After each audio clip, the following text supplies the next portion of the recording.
As the ambient pressure decreases, the air in your middle ears and eustachian tubes expands, exerting outward pressure on the tubes and your eardrums. Normally, expanding air in your middle ears can escape down your eustachian tubes. But if your tubes are blocked with mucus, barotrauma can result. This can happen if you dive while you have cold symptoms, or if you rely on decongestants that may wear off during your dive. This problem is known as reverse block or reverse squeeze, and may affect your sinuses or your middle ears. If this occurs, you'll first feel pressure, then pain. Some divers may also experience vertigo. You may be able to relieve painful middle ear pressure by pointing the affected ear toward the surface. In such a case, you should make a proper ascent, keeping in mind that the last 30 feet or 9 meters will be the most difficult. If you experience reverse block, you must stop your ascent. Usually, within a short amount of time and with some yawning and swallowing, your middle ear space will equalize. If it doesn't, you may need to descend a few feet or about a meter until the discomfort resolves. Do not attempt to equalize as you would on descent, as this will only worsen the situation. If a pressure differential affects your sinuses, more severe problems can occur.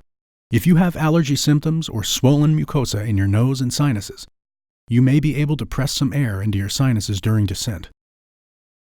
But, on ascent, the flap of swollen mucosa may completely obstruct the opening to your sinuses and prevent any air from leaving. Equalization maneuvers cannot relieve sharp pain in your head or face. The only possible solution in such a case is to descend and turn your head in different positions. This may relieve the pressure and free the air passage to your sinus cavity.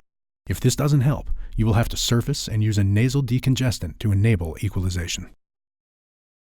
Another kind of ascent-related symptom is alternobaric vertigo, which is caused by unequal pressure in your ears due to difficulty with one of your eustachian tubes. As you ascend, and the air in your middle ears expands, if the pressure in one ear changes faster than in the other, the resulting imbalance can cause vertigo, as well as nausea and spatial disorientation. Any kind of vertigo can be serious when experienced underwater. The main problem with these symptoms, particularly spatial disorientation, is that they can lead divers to panic. You should descend a little to minimize the pressure imbalance and wait for the symptoms to resolve. The important thing is to stay calm. And just as with reverse block, never try to equalize using a blowing maneuver while you're experiencing alternobaric vertigo. Of course, preventing barotrauma before it occurs is the best strategy.